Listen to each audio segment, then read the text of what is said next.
I'm just doing this video on the fly. I had a wonderful young lady ask me a question today, and she was really concerned and confused about how her significant other could really proclaim and say that just scream from the mountaintops that he really loved her,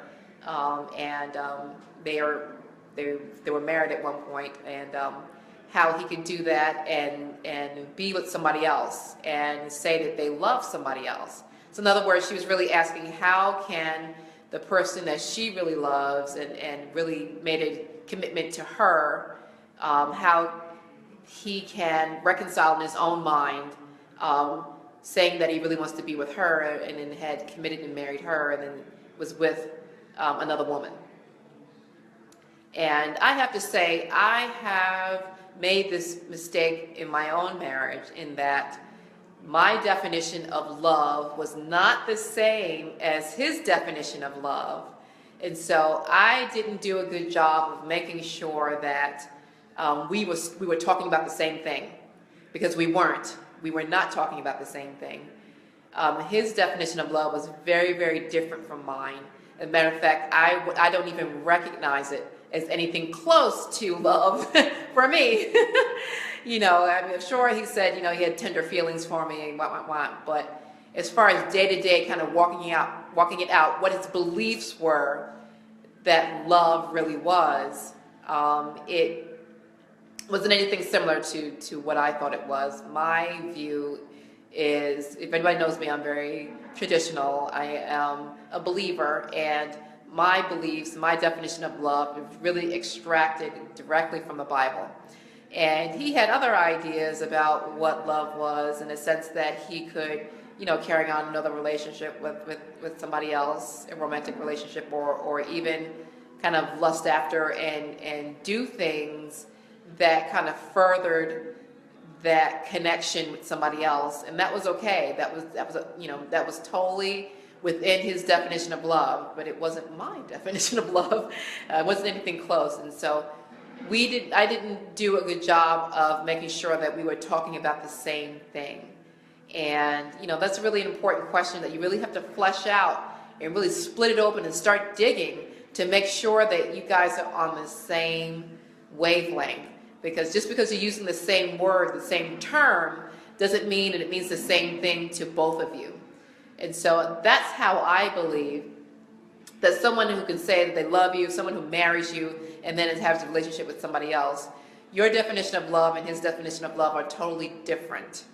And it may be sometimes, too, that they have experiences where when you first meet them, they believe one thing, and as time goes on, they may be, life experiences, or they see somebody else doing X, Y, and Z, and for whatever reason, whatever's triggering them, sometimes their feelings and definitions may change. I know that just, again, in my own relationship, my ex kept moving further and further away from God as I kept moving closer and closer and closer to God.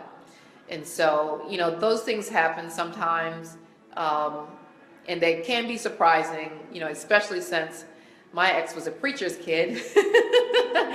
So I thought eventually, at one point, I would become a preacher's wife, but unfortunately that never materialized, and that will never happen, for he and I. So I hope that one day he does turn back to the Lord and becomes a preacher, but I won't be married to him. They'll be him and his new wife. Anyway, so I speak a blessing over him and wish him well. And also for my wonderful warrior princess, I'm answering your question. Just know that unless he is willing to go ahead and get counseling so that you guys are on the same wavelength, you guys have the same definition, you guys have the same level of commitment to the relationship, that's another thing. Sometimes for people, for when they believe in love, they don't have the same level of commitment or belief that a marriage takes that same level of commitment that you do. And so just realize, again, if you're using the same word, it doesn't necessarily mean the same thing to them.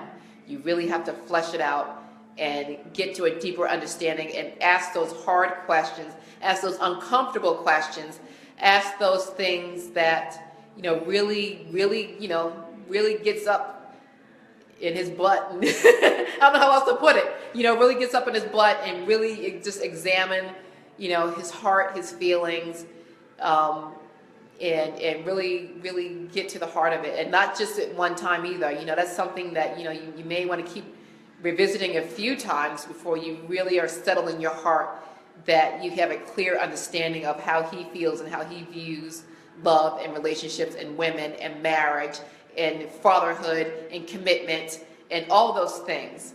So it's that, whatever wounding, whatever experiences that he had growing up, that formed how he believes in marriage and relationships and fatherhood and all those things. And a lot of times too, in my class that we just had, help your kids heal from rejection by their dads, there is something called a lack of attachment. If they didn't have a dad, there's so much of an impact that fatherlessness has. So if he didn't have, his dad wasn't around, a lot of times men will grow up and not really feel like dads are important because they didn't see that model for them. They didn't have their attachment to their own dad. And so they have a hard time having that same view or believing that their kids have an attachment to them at the same way that they have, attachments to, mom. Obviously, kids relate to their parents differently, and it also depends on whether you have a son or a daughter, all those things. But bottom line is, they don't really believe that dads are as important as moms are. And so, that, and a whole bunch of things also kind of stem out of that can be really harmful and detrimental to a marriage and to fatherhood and all those things. So that's how I believe that, your significant other or your husband, your ex-husband can reconcile in his own mind, making commitments to several different people, doing things that may be harmful to the relationship, even harmful to themselves, whether it's, abusing drugs or alcohol, all those things. You guys just, you were never on the same wavelength. Or if you were, there was a significant and deep departure from that. So I hope that answers your question, and I hope that your significant other gets help. So take care. Bye-bye.